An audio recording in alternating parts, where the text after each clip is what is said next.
Good evening mga fellow electrical enthusiast, mga karabay. Meron naman tayong diagram dito, garage door schematic diagram.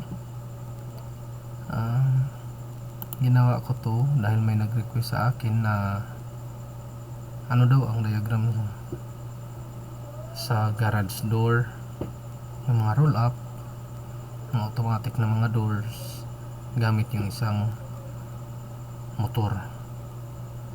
Well, itong ginawa ko para sa nag-request sa akin. Ito na yung para sa iyo, kapatid. Typical na schematic diagram to, using magnetic contactors. May mga limit switch din tayo. Meron din tayong mga push buttons. By the way, ito palang limit switch na to, itong LS3, ito, dalawang LS3. Ginamit ko lang dito isang LS3 or isang limit switch. Ginamit ko yung normally open and normally close. Itong LS1 or limit switch 1 and limit switch 2, ito ilalagay natin sa medyo sa baba portion ng ating mechanism, or sa ibaba to. Halimbawa, pag nag down ka, yung sa pinakababa, para may certain lang siya distance na mamamatay itong motor once ma-hit na yung limit switch doon nyo to ilagay, depende sa position na gusto nyo. Ito namang limit switch 3, yung sa upper portion naman to, or sa up, pag up ng motor or ng door, pag matamaan na yung limit switch doon, hanggang doon lang talaga ang pag up nya, mamamatay na yung motor, aside from having up and down push buttons.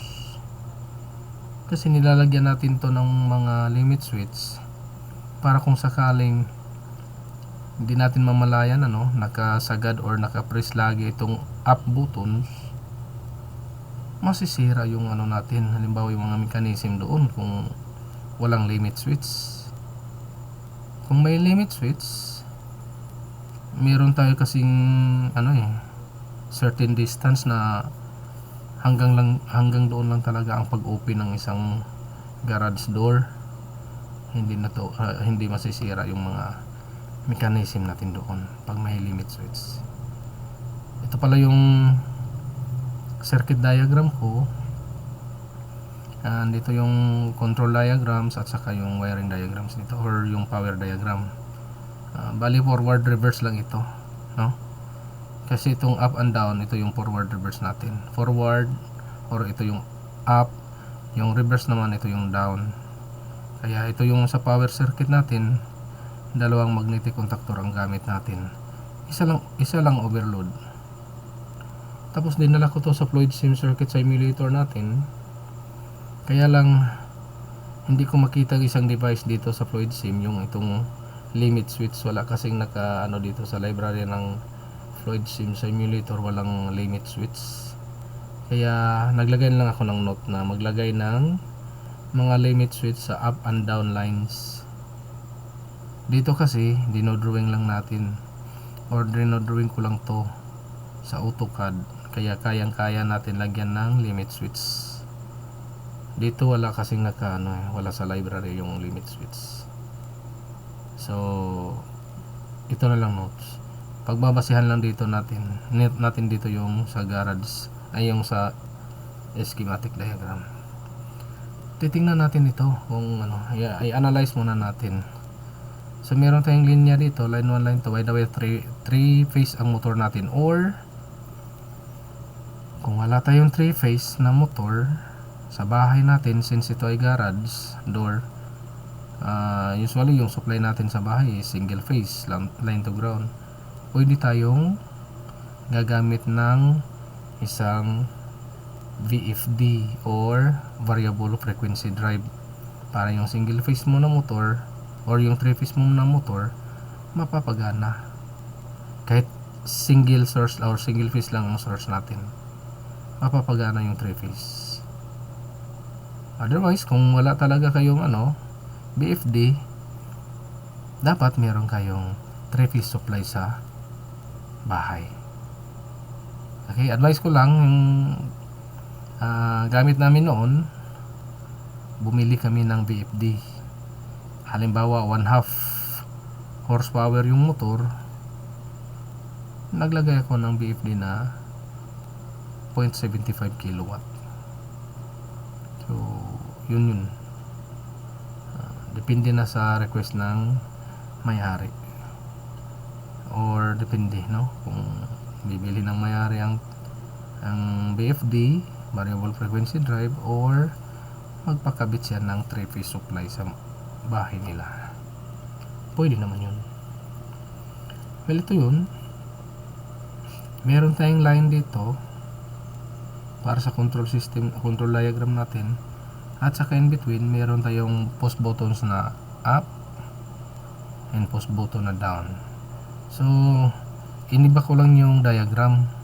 Actually meron tayong basic na diagram sa forward reverse, pwede naman natin gamitin yun na diagram, pero ito kasi mas maganda ang pagkagawa nito dahil hindi siya common na forward reverse na diagram, pero ang function pareho lang din.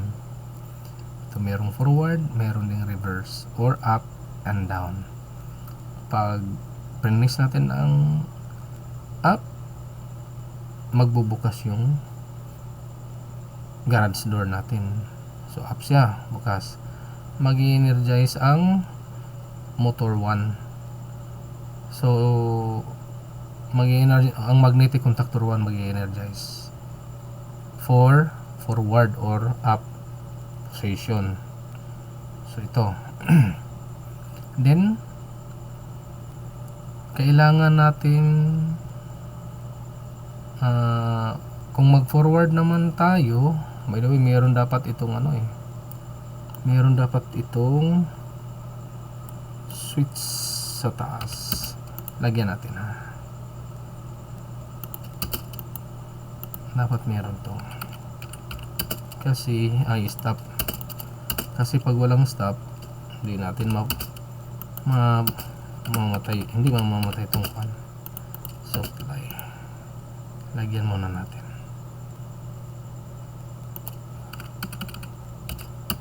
Okay, saglit lang. Kukuha tayo ng stop push button dito. Gawin natin itong stop.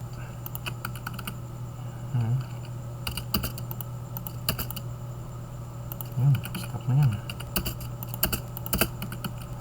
This is stop. This is 1 and 2 kasi normally close ang stop. Rotate natin. Kabit natin dito ang stop. Okay, so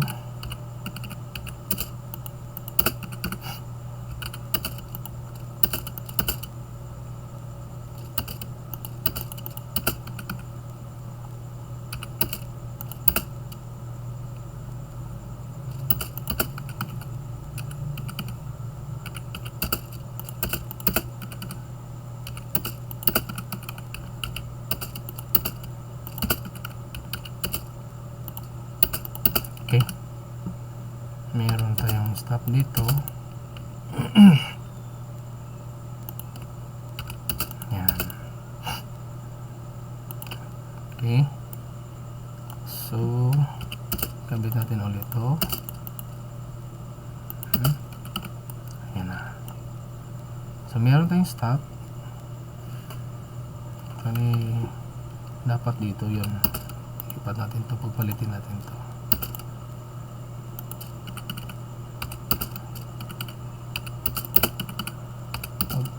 natin to.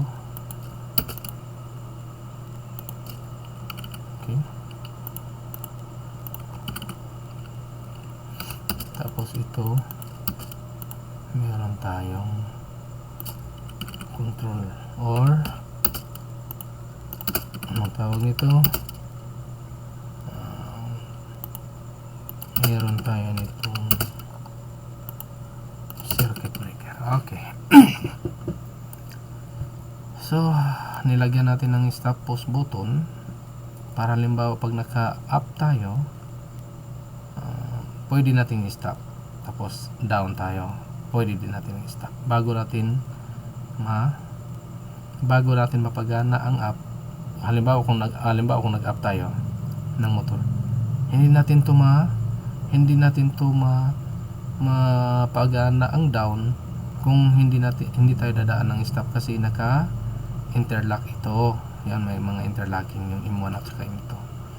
So habang bumababa yung door or mataas yung door, nag-open natin yung door, garage door, merong interlocking, naka-off ang pa-down.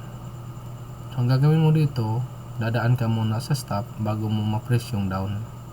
Okay? Then kung halimbawa makalimutan natin, meron tayong dalawang dito, control or contact ng limit switch. Halimbawa pag pataas tayo, nasobrahan yung hindi natin namalayan na sagad na pala tong up, mayroong automatic limit switch number 3, normally open ito, na gagana. So gagana siya, or ito gagana to. Pagbaba, ito ang sasagad, ito ang matatap, mag-open ito. So patay din.